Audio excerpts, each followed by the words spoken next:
So I'm back with my weekly reviews of Katekyo Hitman REBORN, and I'm going to start off with chapters 7 and 9, which focus on the introduction of the two characters by the name of Lambo and Bianchi. Now, before I get into that, I do want to mention, if you still didn't hear the news as of yet, it was sometime last week that there is a new Katekyo Hitman REBORN official Twitter that was created. And this Twitter, and it's not for an anime or anything, but let me just explain what the Twitter account is. It's basically for like any new merchandise, products, anything under the Katekyo Hitman REBORN franchise is going to be on that page. It is official because why? Akira Mano even quote retweeted the information saying, you know, hey, check out this page and everything. I also made a YouTube short about it. So for anyone that wants to check out the page, if you have a Twitter page, you can go check it out. They only have like one post so far because there's no new merchandise that's out currently, but you can follow them and hit that notification bell so that when some new posts are made, you get notified of it. Also, I'm going to put the link in the description box, and I'm going to try to put the link in the video, like a card, for you guys to be able to go directly to the Twitter page. So that's a good thing, and I understand why people might think, oh, there's an anime coming or anything, but this may be a good sign. I'm not going to give anybody hopes, but it's kind of a good thing. 2022, just keep that in mind. But getting into the review, like I stated before, I'm going to only review within the daily life arc the most important characters that were introduced in this arc, and then go off to review the other arcs in full. Okay, so starting off with chapter 7, we have Lambo, who is from the Bovino familia. Now, Lambo is this 5-year-old assassin. Yes, I did say that he is a 5-year-old assassin. Now, a lot of people, I can understand those who have read and watched the series find Lambo to be annoying. You do have to remember, Lambo is physically, mentally, and biologically a 5-year-old. Like, what 5-year-old is not going to cry and throw tantrums and be annoying and still look cute?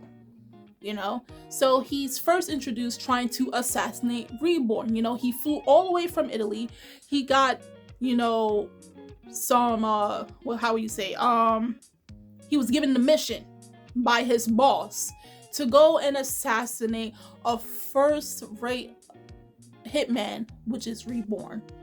Okay, now a lot of you is like, okay, first off, Reborn is an infant, he's a baby.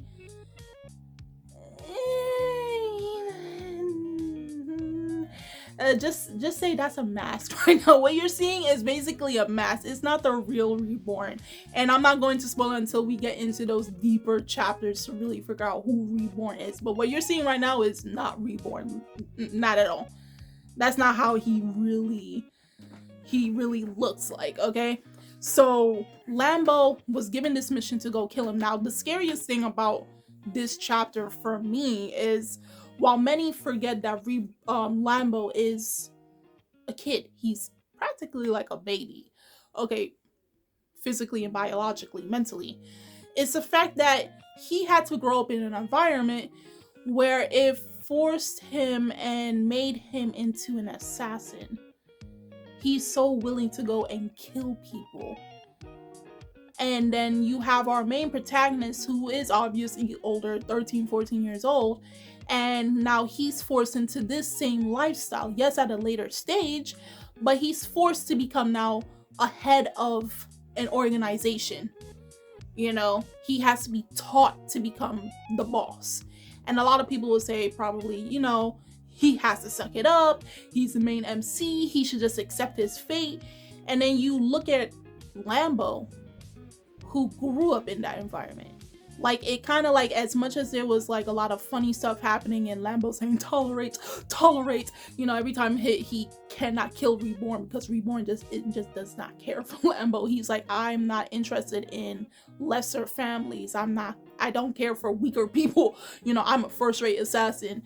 It's just kind of scary when you take into the whole perspective of how scary their world is, that children can go around assassinating people. They can just go and start killing people. You know, I know we probably seen other series do it too, but it's just like, these are kids of their products of their environment.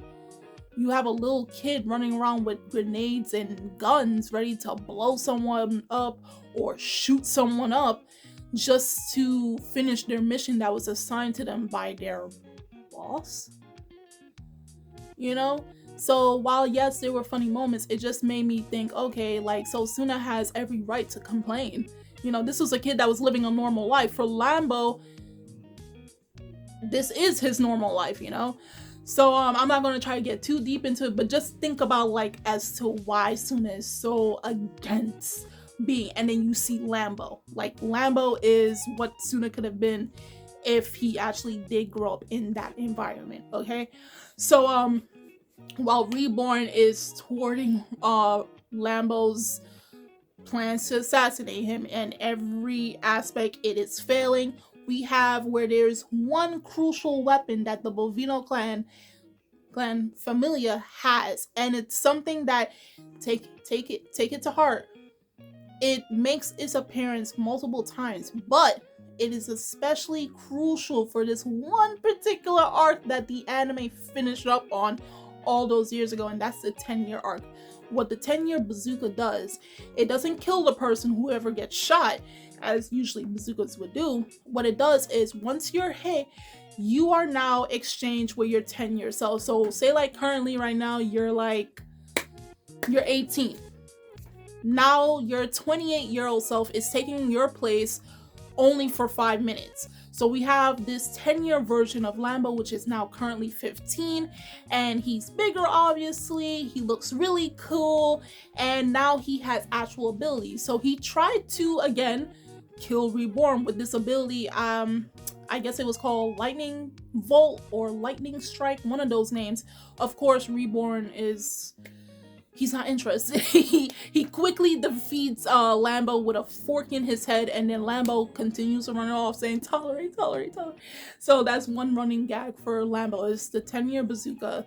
And, you know, when things don't go his way, he throws a tantrum and just tries to suck it up by saying, tolerate, I can do this. Okay, so it ends off with basically Lambo being part of the Familia at this point. He stays stuck at Suna's home because, one, he's a 5-year-old. Where the hell is he gonna go?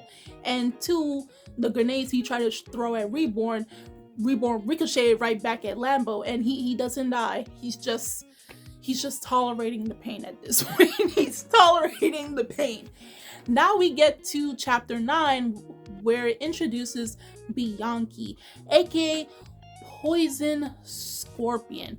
Now she comes, and, you know, she's this beautiful lady riding a bike. She throws a can, like, think of like probably an old Coke commercial. She throws a can to Suna, and she's like, have a nice day, enjoy that. And then Suna's just like, drop the can. And then all of a sudden you see black icky goo coming out of it, and the smell is so repugnant that there was a crow or some type of bird, it smelt it and it dropped down dead. Now there's a reason why she has the name Poison Scorpion. Now she does have a scorpion on her, tatted on her arm, but she is known as an assassin who kills people through her cooking. So Ote, you gotta move aside, because Bianchi is just a level higher than you are, okay? She literally kills people with her cooking, okay? And she used to work Reborn back in Italy. Now, some of you, again, if you're new, you might find it very strange that at one point she and Reborn were lovers. And even I found that strange. And yes, I have read this chapter, but that was years ago. And it's just like, do you know that's a lawsuit? That is a whole lawsuit. You're going out, like, Bianchi is like a young woman, probably no more than 18, 19, going out with a 1-year-old. You're her lover.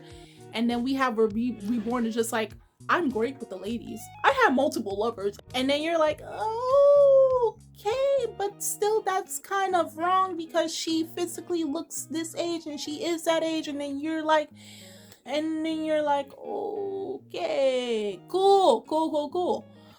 But we now fast forward where now Suna's at school. The girls had home economics class, so they decided to make rice balls for the boys in class. Then we have where Bianchi, she swaps her cooking with Kyoko's, because Kyoko was going to give her rice balls to Suna, right? And Suna's like, I can't eat this. If I eat this, I'm going to die.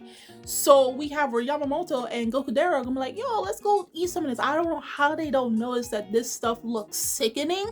And you literally see bugs in it. How the hell y'all like don't catch that? And then he's scared because if they eat it, they'll get sick and they'll die. So while he's trying to tell them, no, don't eat it, you're going to die, we have where Reborn shoots him twice. He shoots him in the head and in the stomach, just like back when we were introduced to Yamamoto in chapter, I believe it was chapter 5, where he shot Suna twice again, shot him in the head, and twice in the head actually, one for a spring, but in this case the second shot was in the stomach, so he can have an iron stomach that Bianchi's cooking won't actually physically hurt him whatsoever. And then this is where Bianchi's like, dang, I couldn't kill this kid, try again next time. And it's just hilarious because eventually she does end up liking Suna. Sorry for that spoiler, but she does try her best to murder this kid. And mind you, remember, Suna is the last in line of the Vongola familia. So it's just like, you're trying to kill the last. That means if you kill him, there is no one else to inherit the title, meaning the entire organization just completely collapses. And you mean to tell me you never thought that through? Okay, but other than that, those were the two characters. We have Lambo and Bianchi, who were introduced, and it's going to be part of the Vongola eventually. They are important characters, so if they're going to be making reoccurrences for the next few arcs. Guys, the links are in the description box. You guys can go check that out. And again, the link for the official Twitter account for merchandising, not the anime, but if there ever comes an announcement for that, you know I'm gonna tell you guys. I'm gonna be there. I'm gonna have to spread the good news. But I'm going to put it into the description box as well, and I'm going to make a card to put it into the video so you guys can have a direct link to it. If you have a Twitter account, like I stated earlier in the video, follow, hit that notification bell so you guys can always be notified for whenever they make new posts. And yeah, that's basically it. Now the next few chapters, I believe they're going to introduce Haru and Ryohei. I will have to check back, but those are going to be the next few characters that are going to be introduced. So until then, guys, I am Kimmy-chan of Anime Legends, and I will see you guys later. Bye!